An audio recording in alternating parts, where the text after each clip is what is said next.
कृषी घोटाळा धनंजय मुंडे यांनी केला असा सरळ सरळ मी आरोप केला होता. त्याचे नुसते आरोप नव्हता, त्याचे पुरावे देखील मी दिले होते. आणि प्रत्येक गोष्ट ही ऑनलाईन वेबसाईट्सवर विकत मिळते. नॅनो युरिया 92 रुपयाला मिळतंय, नॅनो डीएपी 269 रुपयाला मिळतंय. आणि याचे सगळे डिटेल्स जेव्हा मी दाखवले होते, त्या प्रेस कॉन्फरन्समध्ये दाखवले, त्याच्यानंतर मला असं वाटलं की आपण हे विकत घ्यावे. म्हणून मी ते रात्री त्याची ऑर्डर प्लेस करून या ॲग्रीबेगरी नावाच्या वेबसाईटवरनं ते विकत घेतले. आणि विकत घेतल्यानंतर त्याचे ट्रॅकिंग ऑर्डरचे डिटेल्स हे जर तुम्ही बघाल, हे बघा, पहिली मी 7 तारखेला घेतल्यानंतर मला ग्रीटिंग्स आले की तुम्ही ॲग्रीबेगरीमधनं हे प्रोडक्ट्स विकत घेतले. त्याच्यानंतर त्याचे ट्रॅक तुम्ही करू शकता. 8 तारखेला मला सांगण्यात आलं की तुमचे आता इथून निघालेले आहेत, तुम्ही तुमची शिपमेंट ट्रॅक करू शकता. ते ट्रॅक केल्यानंतर हे बघा, हे जे आलंय मला आता कळतंय की ते तिथून निघालं, सगळीकडनं पोचलं, अमुक अमुक ठिकाणं, इकडनं हरियाणा, तिथनं टमुक ठिकाणी, तिकडनं तमुक ठिकाणी करत करत करत काल ते 12 वाजता दुपारी माझ्या घरी पोचणार होतं. अचानकपणे ते रिटर्न गेलं. म्हणून मला कळल्याबरोबर मी त्यांना मेसेज पाठवला की हे रिटर्न का झालं. तर तेव्हा मला सांगण्यात आलं की आज संडे आहे, आज कोणी मिळणार नाहीये, तर तुम्हाला उद्या आम्ही सांगतो की ते का रिटर्न गेलं. तर त्याच्यानंतर मी त्या फुलफिलमेंट म्हणून आहे त्यांच्याशी बोलले. त्यांनी आता कॉल केला, हे बघा, त्यांनी मला आता कॉल केला आणि कॉलवर धडधडीतपणे मला सांगण्यात आलं की इफ्को कंपनीने हे थांबवलंय आणि त्यांचा डेटा जो त्यांनी जे जे सांगितलंय ते आम्ही तुम्हाला लीक करू शकत नाही.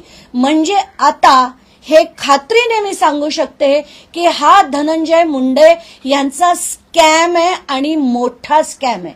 शेतकऱ्यांना बुडवण्यासाठीचा स्कॅम आहे. कारण त्यांनी जर हे थांबवलं नसतं तर आपण एक वेळ शंकेची पाल तरी ठेवली असती. पण आताच्या घटकेला इफ्कोकडनं हे थांबवून मला डिलिव्हरी न येऊन देणं, आणि याचा सगळा डिटेल्स आहेत माझ्याकडे. इनव्हॉइसची कॉपी आहे, पेमेंटचे डिटेल्स आहेत, ट्रॅकिंगचे डिटेल्स आहेत, कुठून कुठपर्यंत गेली ते सगळे डिटेल्स मी आता माध्यमांना शेअर करते.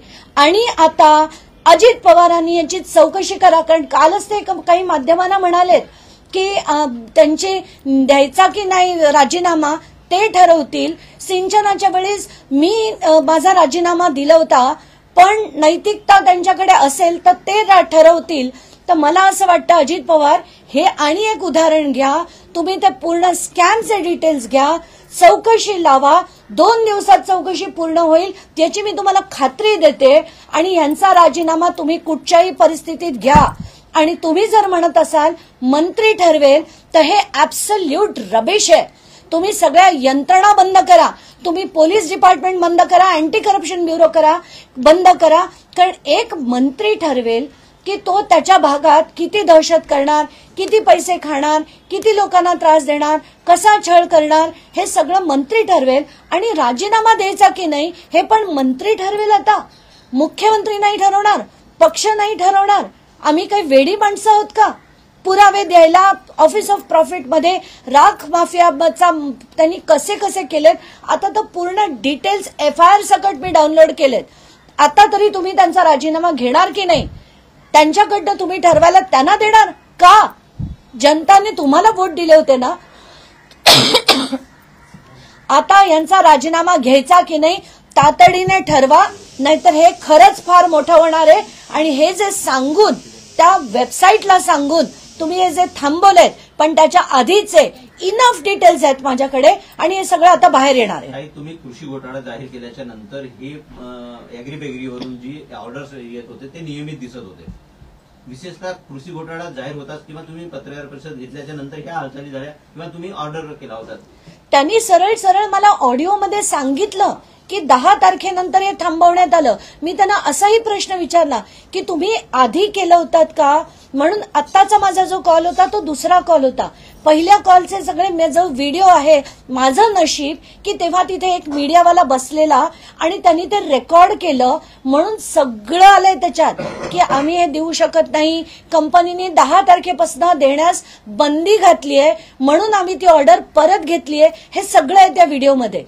तर हे सगळं आता बाहेर येईलच आणि सगळे माध्यमांनी ते दाखवून लोकांपर्यंत पोहोचवावं की धनंजय मुंडे कुठपर्यंत पोहोचू शकतो आणि एक ऑर्डर देखील कंपनीला सांगून कशी थांबवू शकतो. तुम्ही पत्रकार परिषद घेतली त्याच्यानंतर ह्या सर्व हालचाली दिसतात एकंदरीत, तर तुम्ही